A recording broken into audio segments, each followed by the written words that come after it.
Hola, muy buenas. Si la semana pasada el tema nos vino gracias a los Emmys, esta semana viene por lo mismo. Y es que, ¿puede que uno de los spin-offs de Juego de Tronos sean las Rebeliones Fuego Oscuro? Pues yo creo que sí. Vamos con ello. George Martin la semana pasada habló de Juego de Tronos, habló de su adaptación, que le hubiera gustado que fuera más temporadas. Y a propósito de eso, pues grabamos el vídeo de la semana pasada explicando si Juego de Tronos se podía haber adaptado de otra manera. Pero además dijo otra cosa. Dijo en primer lugar que había 5 spin-offs de Juego de Tronos. Eso es muy interesante y a mí me llama mucho la atención. Yo le he estado hablando esta semana con varias personas y también les llama la atención el hecho de que haya 5 spin-offs de Juego de Tronos. ¿Por qué? Porque originalmente, si recordáis un poco la historia de los spin-offs, primero se dijeron que fueron 4. El anuncio oficial salió la noticia. Entertainment Weekly explicó los 4 que iban a ser. HBO sacó una rueda de prensa, una nota de prensa, explicando pues los 4 spin-offs posibles y además quién iba a ser cada uno de los 4 showrunners que iban a ser encargados de esos 4 spin-offs. No había más detalles del tema. Luego John Martin desarrolló un poco el asunto y descartó ya 2 proyectos, que uno de esos descartes nos parece muy interesante para este vídeo.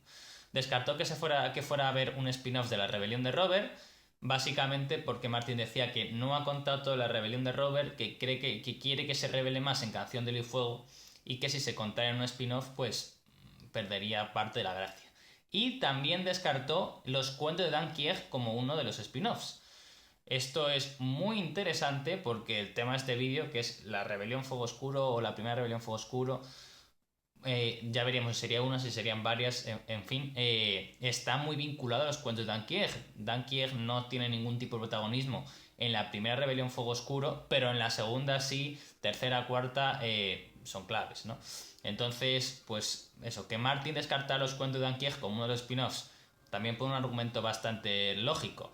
Y es que Martin no quiere que su historia sea spoileada de nuevo por la serie. A Martin le quedan aún cuentos de Ankieg por escribir y lo que Martin no quiere es que, como ha pasado con Juego de Tronos, el final de esos cuentos se cuente antes por pantalla que en sus libros. Esa era la idea de hacer 4 spin-offs y más adelante llegó la idea del quinto spin-off, que es cuando Martin hace este artículo descartando dos proyectos, pues habla de que hay un quinto spin-off en desarrollo y que ese lo está haciendo una persona muy querida, que es un gran experto en Poniente, que ama Poniente tanto como él o como él y Linda de Westeros, etcétera, que yo creo que estaba claro, si no yo al menos tenía claro y me confirmaron que efectivamente era Brian Cogman. Tardó bastante meses en confirmarse, pero se confirmó que el quinto spin-off era desarrollado por Brian Cogman en colaboración muy estrecha con George Martin. Seguramente es el spin-off en el cual George Martin estaba más metido y más involucrado. Y como sabemos también, noticias de hace unos días, pues Brian Cogman no será protagonista de ninguno de los spin-offs porque ha firmado por Amazon y pues nos despedimos de él para estos proyectos de Pino de Juego de Tronos. Es una pérdida durísima, lo comenté en el podcast de la semana pasada, es muy duro perder a Brian Cogman, pero bueno, es lo que hay. Y bueno, tras este como breve historia de los spin-offs, que se ve con el colorario de que Martin sacó un post muy extraño en que sacaba unas manos que ponía 3 4 5 3 4 que nosotros en su día teorizamos, y teorizamos de manera yo creo que adecuada, que es una referencia a los spin-offs en desarrollo.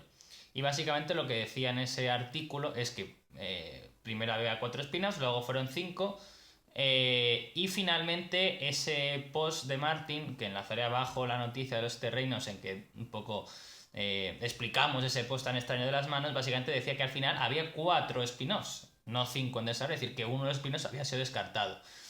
No sabemos exactamente el motivo, si por problemas con alguno de los showrunners, que imaginamos que él hubiera contratado una película para hacer pues una película de más presupuesto o más interesante o más factible de que realmente viera la luz que un spin-off, que al final es un spin-off, que a ver si se aprueba, a ver si el HBO se gusta, luego tiene que rodarse el piloto. A la larga noche se rodó el piloto en febrero, pero no hay una confirmación segura de que la larga noche luego vaya a ser una serie. Creemos que sí, pero si el piloto es un desastre, si ven que la idea del guión a la pantalla no se transmite bien, pues no habrá serie. Pues si alguno de los showrunners en esta circunstancia se encontraba con que le parecía un proyecto más atractivo, dejaría Juego de Tronos o los spin-offs.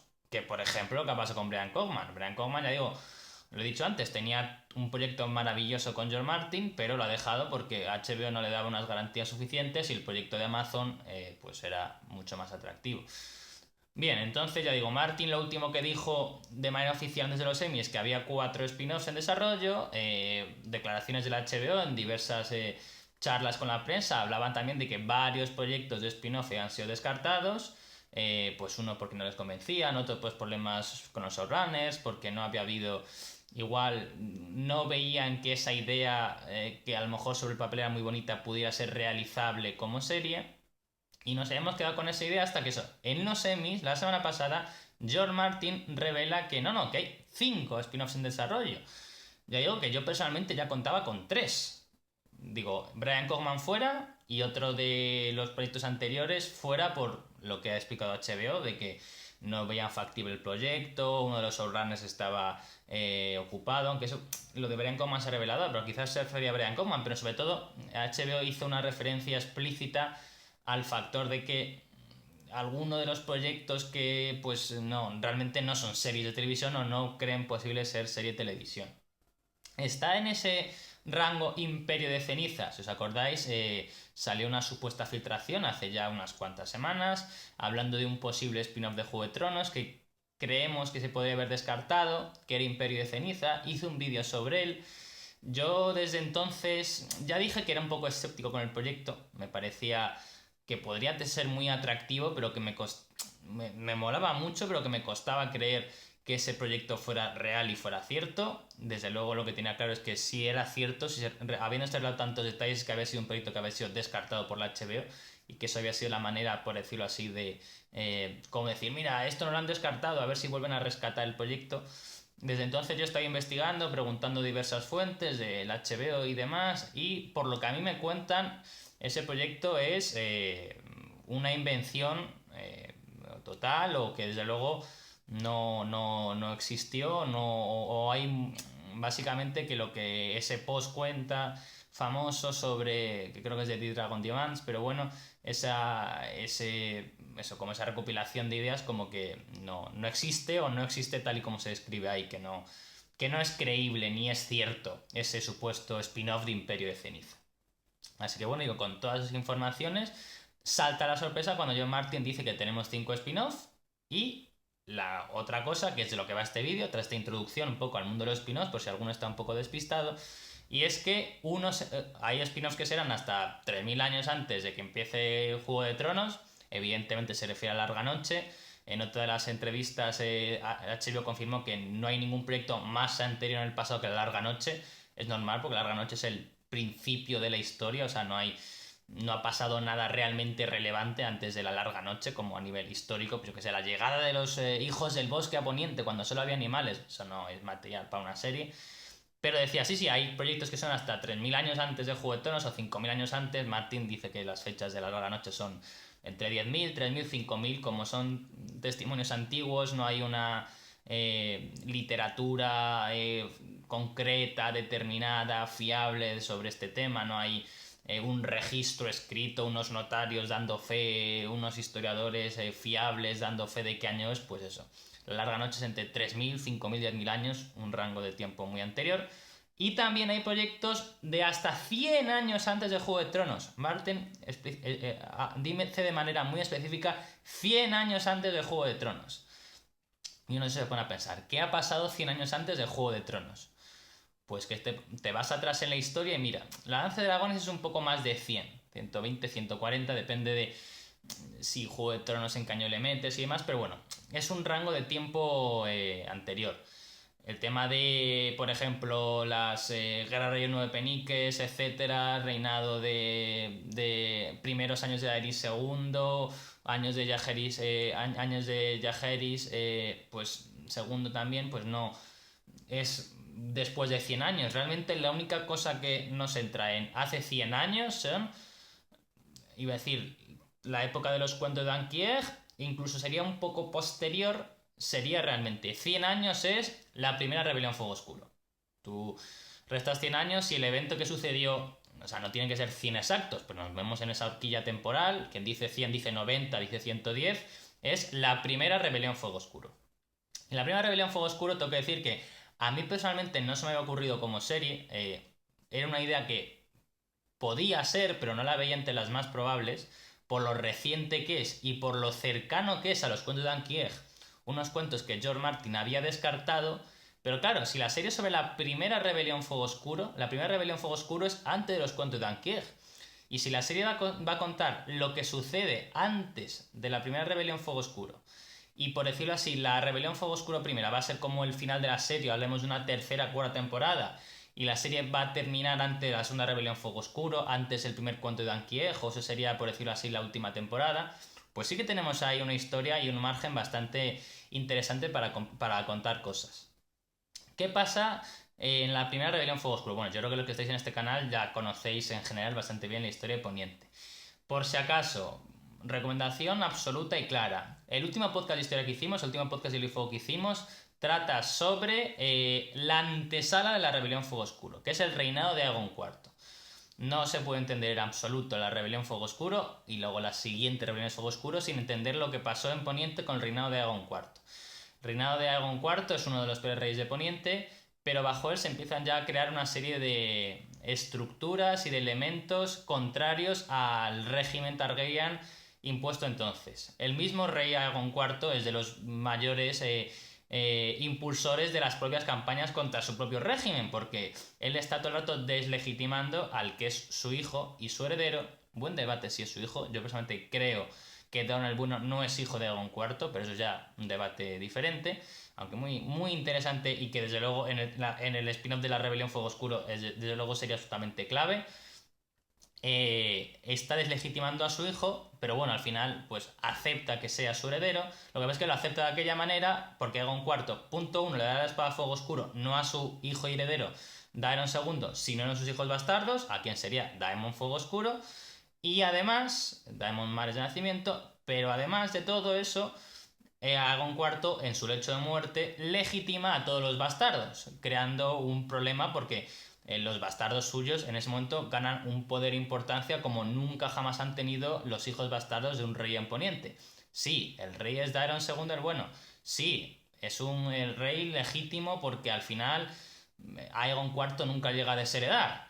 Pero se ha creado un clima conflictivo en Poniente que desde luego está totalmente preparado para que surja un conflicto en cuanto haya partes interesadas en acabar con un nuevo régimen que tomará una serie de medidas que desde luego no le gustan nada a ciertos sectores de la población y de los nobles y de los grandes guerreros de Poniente.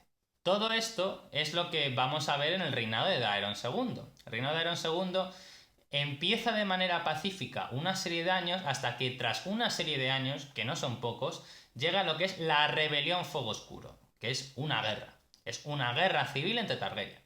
La primera guerra civil de Targaryen que ha habido es de la Danza de los Dragones. La Danza de los Dragones fue un conflicto colosal, con un montón de dragones en cada bando, y bueno, yo creo que es de los proyectos más interesantes que podría haber sobre un spin-off. También sería seguro el más caro por el enorme volumen de dragones involucrados. Es cierto que en ninguna batalla participan más de 3 dragones a la vez, pero igualmente los dragones son complicados de desarrollar y bueno, son muchos modelos distintos, son batallas a gran escala, son muchísimos conflictos, es una serie muy compleja. Yo creo que la Danza de los Dragones sería un spin-off totalmente maravilloso, pero el problema es que igual es demasiado maravilloso y demasiado ambicioso para que HBO apueste por él. A mí me suena que Brian Cogman estaba metido en una historia Targaryen, era uno de sus proyectos. Yo no descarto que el proyecto de Brian Cogman fuera La Danza de los Dragones, pero no lo sé. Con total honestidad tengo que decir que yo que tengo, en mi vida hablo con Brian Cogman, pero tengo ciertos amigos en común con él, nunca me han confirmado cuál es, pero yo creo que si no es La Danza de los Dragones, yo estoy seguro que la historia de Brian Cogman tiene que ver con la historia de Targaryen. Y si no es La Danza de los Dragones, pues posiblemente fuera esta, la primera Rebelión Fuego Oscuro. Y bueno, la primera Rebelión Fuego Oscuro presenta una gran ventaja respecto a la Danza de los Dragones en una cosa clave, y es que no hay dragones. A nivel de presupuesto es mucho más barato hacer una serie sin dragones. Yo pienso que la primera Rebelión Fuego Oscuro, o toda esta época Fuego Oscuro, es una serie perfecta para coger toda la trama política de Juego de Tronos. A mucha gente le gusta la política de Juego de Tronos, pero no le gusta la magia. No le gustan los zombies de hielo, no le gustan los dragones. Le gusta, pues eso, las intrigas entre casas, las traiciones, los juegos de meñique, de Varys, los engaños, las propias rivalidades de Stark contra Lannister, que en ese conflicto, sí, los Stark tienen lobos guargos, pero la magia no está presente de manera amplia en el conflicto. En la Guerra de los Cinco Reyes, pues sí, aparece la magia por parte de Melisandre, etcétera. Quizás a Balon Greyjoy le mata un hombre sin rostro, que es un elemento mágico, pero bueno, de hecho, sí, podemos confirmar que a Balon Greyjoy le mata un hombre sin rostro. Al menos en los libros. Seguramente contratado por Euron, pero eso ya es discutible. Pero en general, la idea es que la magia no es la protagonista en el conflicto en Poniente que leemos en Canción de Hielo y Fuego y que hemos visto en Juego de Tronos. Sí, evidentemente hay magia con el norte, con más allá del muro con los otros, pero lo que es las guerras entre casas no hay magia. La primera rebelión Fuego Oscuro es eso. La primera rebelión Fuego Oscuro es medio reino contra medio reino, unos Targaryen contra otros Targaryen, una serie de familias contra otra serie de familias. Dentro de las propias familias hay muchos problemas internos. Los Targaryen están divididos entre ellos, entre a quién apoyar, si al bando rojo o al bando negro, por decirlo así, dragón rojo negro, si a los Fuego Oscuro o a los Targaryen originales. Y me parece colosal. Yo creo que con un buen guión puede ser una historia maravillosa. Emmet, que es Pur Quentin, del podcast de Notacast of A Song of Ice and Fire, un podcast que menciono mucho porque realmente me encanta. Menciona que a él le gustaría mucho, hablando de este proyecto, que Michael Shannon fuera Mycah Targaryen. A mí la verdad es que Michael Shannon, que es un actor que me encanta, me chifla lo que hace en Brokeback Empire, luego ha aparecido en La Forma del Agua, por ejemplo, sin ir más lejos, pero tiene una amplísima trayectoria. Digo, a mí me enamoró en Brokeback Empire, creo que hace un papel brillante, siempre ese tipo de papel de... Es un villano, pero es un villano con personalidad y es un villano complejo, pero es un tipo muy bruto, muy fuerte. Pues Pur Quentin, que como yo soy un gran fan de Stannis, decía: a mí me hubiera encantado que Michael Shannon hubiera sido Stannis. Sí, Stephen Delaney ha sido diría que inmejorable Stannis, pero decía, Michael Shannon en su época me parecía como el mejor Stannis posible. Dice, y ya que el tipo más parecido a Stannis seguramente ha sido Maekar, como rey de Poniente, Maekar, el padre de Maekar, el cuarto hijo que no debería haber sido rey, pero por la serie de circunstancias que pasaron en su familia, básicamente que se murieron todos sus hermanos mayores, acabó siendo rey, que tiene una personalidad muy seca, muy poco carismática, muy del sentido del deber, que no el honor, el deber de Stannis, de esa relación con sus hermanos mayores que eran más guapos, listos y queridos que él, pero que sin embargo le toca al final el reinar. Por eso Pur Quentin decía que bueno, que ya que Michael Shannon ha sido Stannis, podía haber sido un gran Maekar en esta serie. Y desde luego Michael Shannon ha trabajado antes con HBO. Esto es muy Dreamcast, muy soñar, el casting soñado, pero bueno, al menos ya tenemos ahí un actor posible. La cosa es que en esta historia de la primera rebelión Fuego Oscuro, ya digo, yo creo que vosotros que veis este canal conocéis un poco la historia de Poniente. Tenemos el podcast anterior en que presentamos ya la antesala de la Danza de los Dragones. El siguiente podcast de historia que vamos a grabar, cuando nos toque, evidentemente será esta primera rebelión Fuego Oscuro. Pero es que el número de personajes que tenemos es colosal. Además son personajes yo creo que están muy bien construidos. La Danza de los Dragones realmente es genial, los personajes son fantásticos, desde el Príncipe Pícaro, los verdes, los negros, Rhaenyra y sus hijos, todo el bardo verde con los Hightower y demás. Alicia Hightower es un personaje que cada vez me cae mejor, creo que tiene una serie de matices que la convierten en una villana, pero una villana fantástica. El propio Aegon II es un rey muy, muy particular. En fin, la Danza de los Dragones tiene personajes muy interesantes, pero al final son muy desagradables todos. O sea, resulta muy difícil. Los negros a priori son más atractivos, pero lo que hacen con sangre y queso, y hacen una serie de burradas en la guerra que son muy, muy, muy chungas. Entonces, mola un montón la Danza de los Dragones, pero son personajes igual que podemos empatizar con ellos porque son grandes personajes bien construidos, pero que igual si rascamos un poco nos pueden causar rechazo. En la rebelión Fuego Oscuro, evidentemente tenemos muchísimos personajes que no son buenas personas, de hecho diría que la gran mayoría. Pero los personajes son tan realistas, tan creíbles, tan fantásticos que de verdad me parecen extraordinarios. Yo creo que la primera rebelión Fuego Oscuro sería, bueno, la primera rebelión Fuego Oscuro sería, como digo yo, igual la tercera o la cuarta temporada. O a lo mejor la segunda, pero todos esos años previos a la primera rebelión Fuego Oscuro son absolutamente maravillosos. El rey de Poniente en esa época es un personaje con mayúscula que es Daeron el Bueno, que es un rey que no es luchador, es un rey pacífico, es un rey que le gusta leer, que le gusta la música, y es un rey que yo valoro, quizá, si no el mejor rey de la historia de Poniente, igual está en mi top 3, top 4, porque es que él realmente por fin logra pacificar el reino, logra unir a Dorne sin derramar una gota de sangre, sin sacrificar cientos, decenas, realmente decenas y decenas de miles de personas, como hizo el primer Daeron, el joven dragón, que por intentar conquistar Dorne, que fue un fracaso al final a largo plazo, pues decenas de miles de personas murieron por su pura ambición. Este caso, él logra pacificar Dorne gracias a un doble matrimonio, una idea maravillosa. Ella se casa con María Martell y hace que el príncipe Dorne se case con su hermana Daenerys Targaryen, la primera Daenerys Targaryen. Aunque si habéis estado un poco en las noticias, se nos cuenta que hubo una Daenerys Targaryen anterior como una de las hijas primeras de el rey Jaehaerys I, el rey sabio, que bueno, que murió y que ese ha sido el cambio en la genealogía Targaryen que se muestra en Fuego y Sangre. Pero bueno, la Daenerys Targaryen famosa, antes de nuestra Daenerys Targaryen de Juego de Tronos, de Canción de Hielo y Fuego, es esta Daenerys Targaryen que se casa con el príncipe de Martell, con Mar Martell, y con este doble matrimonio, el rey Targaryen se casa con la princesa Martell y el príncipe Martell se casa con la princesa Targaryen. De esta manera se logran por fin unir a Poniente, a todo Poniente, a los 7 reinos, por decirlo así, aunque ya vemos que son alguno más, otro vídeo famoso del canal, con Dorne, sin derramar una gota de sangre. Pero ¿qué pasa? Que es que contra los dornienses han estado pegándose el sur de Poniente un montón de años. Las tierras de la tormenta y el dominio especialmente no soportan a los dornienses. En el resto de Poniente en general hay una actitud de muchísimo racismo hacia los dornienses. Los dornienses han estado incluso apoyando a otras, apoyándose en territorios de esos para hacer la guerra poniente en el pasado. Es decir, el reino no acepta alegremente que estos tipos se unan al reino, además con una serie de privilegios y ventajas. El mismo hecho de que mantenga el título de príncipe, por ejemplo, que no queden reducidos a como Lord Protector o Guardián del Sur o algo así. Se crean unos conflictos muy profundos y muy intensos. Además, la primera rebelión Fuego Oscuro presenta como atractivo que es que tenemos un gran número de personajes, tanto hombres como mujeres, que son muy chulos y diría que con un perfil diferente a los de Canción de Hielo y Fuego.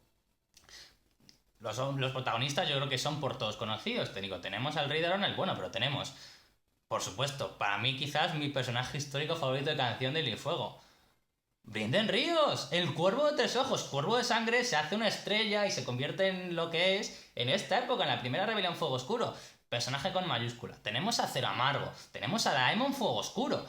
Todos estos nombres son personajes de leyenda, el Martillo y el Yunque, tenemos a Bailo Rompelanzas, tenemos el resto de personajes que aparecen en los cuentos de Anquier, desde la Tormenta Risueña, Lionel Baratheon, a Leo Tyrell, a los señores Tyrell, a los señores Lannister, bueno, todos los grandes de Poniente. Hay pocos Stark involucrados en la primera rebelión Fuego Oscuro, eso es interesante, pero seguramente se pueda meter en la historia. Y aparte tenemos mujeres muy guays. Yo creo que no podemos hacer una gran serie sin grandes mujeres protagonistas. Y tenemos a Sierra Estrella de Mar, motivo de conflicto absoluto por ellos. Tenemos a María Martell, que además siendo una Martell, y es un personaje del cual sabemos muy poco, pueden hacerla igual como guerrera, como luchadora, desde luego un perfil un poco particular. Pues tenemos a la primera Daenerys Targaryen, o sea, la serie va a tener otra Daenerys Targaryen que seguramente también sea un éxito absoluto, como ha sido la Daenerys de Canción de Fuego y Juego de Tronos, que es sencillamente de los personajes ya más icónicos de la cultura popular mundial. O sea, si asociamos algo a Juego de Tronos, yo creo que gente que no conoce Juego de Tronos conoce a lo mejor al enano y la Khaleesi. O sea, Daenerys es un personaje con mayúsculas. Esta Daenerys Targaryen, aunque no tenga dragones, también es un personaje muy, muy clave. Tenemos las que queden vivas, que pueden yo creo que también jugar con eso, de las antiguas esposas de Aegon IV, conspirando entre ellas. Además tenemos Bracken y Blackwood. Sabemos que en la rebelión Fuego Oscuro están los Bracken a un lado con Acero Amargo, con los Fuego Oscuro, y los Blackwood con Cuervo de Sangre y con el bando Targaryen. Tenemos ahí un montón de juegos políticos. Tenemos todas las esposas de las cuales no sabemos nada, de los Tyrell, de los Baratheon, de los Lannister, la casa Tully, ¿qué hace? La casa Ring, ¿qué hace? Pues además yo creo que es una cosa también buena esta. De esta época sabemos cosas, por el mundo de Hielo y Fuego principalmente, por los cuentos de Anquieg, incluso aún más. Hago un excursus o un paréntesis. ¿Sabéis? Esto lo contamos en los Terrenos, que lo publico. Está publicado y pongo el enlace debajo. ¿Sabéis que la primera rebelión Fuego Oscuro no estaba... O sea, los Fuego Oscuro no eran una idea original de Martin. A Martin se le ocurren los Fuego Oscuro más adelante, no cuando... En su primera idea original de la saga no están los Fuego Oscuro. Cuando escribe Juego de Tronos no están los Fuego Oscuro. En Choque de Reyes igual se le habían medio empezado a ocurrir los Fuego Oscuro. En el primer cuento de Anquieg, que es ubicado pocos años después de la primera rebelión Fuego Oscuro, no hay una sola mención a los Fuego Oscuro. Eso implica que Martin se le ocurrió después y ya en el segundo cuento de Ankieg ya, de hecho, la espada leal es básicamente contar la historia de la rebelión Fuego Oscuro. Entonces, bueno, cierro este paréntesis, pero que me parece muy relevante el hecho de que Martin al principio no contaba con esta historia y luego se le ocurrió. Yo creo que también se le ocurrió cuando en su mente empezó a existir ese personaje llamado el supuesto Aegon Targaryen, Aegon VI, que yo creo que es un fuego oscuro, al menos yo diría que por parte de madre yo creo que es hijo de Lirio, y por la parte de madre, por Serra, tiene ahí algo de sangre fuego oscuro. Pero bueno, tema para otros vídeos, aunque ya hay de muchos ensayos y podcasts y demás, ¿no? Cierro este paréntesis y digo, joder, es que la historia Fuego Oscuro mola muchísimo. Tenemos es una historia que además, como estaba diciendo, no sabemos gran cosa. Sabemos cosas por el mundo de Hielo y Fuego, sabemos cosas por lo que he dicho, no el primer cuento de Ankieg, pero sí el segundo. Pero nos faltan muchos detalles. La HBO tiene aquí realmente bastante margen, mucho más que Canción de Hielo y Fuego, para inventarse personajes, para inventarse historias, para inventarse tramas. Todo eso se va a contar en Fuego y Sangre segunda parte, no en el Fuego y Sangre que vamos a leer este año. El Fuego y Sangre que vamos a leer este año es hasta el reinado de Aegon III. Todo esto es bastante después. Entonces, la HBO tiene manga ancha. Martin les va a dar permiso seguramente. La HBO le pregunta a Martin cosas y Martin dice, pues mira, pues hay un personaje del cual no he hablado, que es, yo qué sé, la Lady Tully, pues que a lo mejor fue una máquina porque hizo estaba realmente manipulando a los Bracken contra los Blackwood porque en realidad le interesaba por no sé qué. Yo qué sé, tiene un enorme grado de libertad tanto el HBO como el showrunner de este proyecto para crear una historia fantástica. Realmente creo que la primera rebelión Fuego Oscuro podría ser todo lo bueno de la parte política de Juego de Tronos, sin además las restricciones que pueda tener cuando se creó Canción de Hielo y Fuego, de vamos a ser muy fieles a las novelas, tenemos que ceñirnos a un material, que desde luego yo creo que es lo ideal. El vídeo anterior de la adaptación de Juego de Tronos, yo creo que en los comentarios, que hay como 200 comentarios, hay mucho consenso en que Juego de Tronos tiene un mejor guión y una mejor escritura las primeras temporadas, en que es más fiel a los libros, porque Benioff y Weiss se pueden apoyar en las novelas para diálogos, para escenas, para tramas. En este caso, pues sí, la rebelión Fuego Oscuro no contaría con un libro contando enteramente lo que ha pasado ahí, con unos guiones y unos diálogos, unas escenas largas, un contexto de 200 páginas sobre el hecho. Pero aún así, yo creo que eso, si quieres diferenciarte de Juego de Tronos, si quieres hacer una serie un poco diferente y eres un showrunner, te da incluso más libertad. No sé, yo creo que si se hace puede ser una gran serie. ¿Creo que vamos a ver la serie Fuego y Sangre? No lo sé. Ojalá, pero no lo sé. La verdad es que de momento HBO ha elegido La Larga Noche. A mí La Larga Noche me parece un proyecto bastante menos atractivo que la primera rebelión Fuego Oscuro, o que la Danza de los Dragones, o una serie sobre la conquista de Aegon. La Larga Noche no me hace tanta ilusión, pero bueno, evidentemente la veremos, le daremos una oportunidad. Si se llega a hacer, repito, primero tienen que grabar el piloto, pero bueno, al final HBO, insisto, apostó por La Larga Noche, por algo sería. Quizás es que la rebelión Fuego Oscuro, el proyecto de Brian Cogman, y como Brian Cogman se ha ido, pues ha quedado un poco en el aire. No lo sé. Es posible. No lo descarto, pero ya digo, yo estoy seguro que Brian Cogman era una historia Targaryen, una historia de un conflicto Targaryen, pero no sé cuál exactamente. No sé si lo veremos, pero ojalá sea, porque ya digo, podría ser un éxito absolutamente colosal. Y nada más, espero que os haya gustado este vídeo. Muchísimas gracias por darle a me gusta en los vídeos, muchísimas gracias por suscribiros al canal, mil gracias por compartir los vídeos. Los comentarios me encantan, ojalá hagáis tantísimos comentarios como en los últimos vídeos, que están siendo un éxito rotundo en comentarios. Acordaos darle a la campanita porque así os avisan cuando publico un nuevo vídeo, aunque sabéis que suelen ser los jueves por la tarde, hora española, pero por si acaso yo creo que está bastante bien.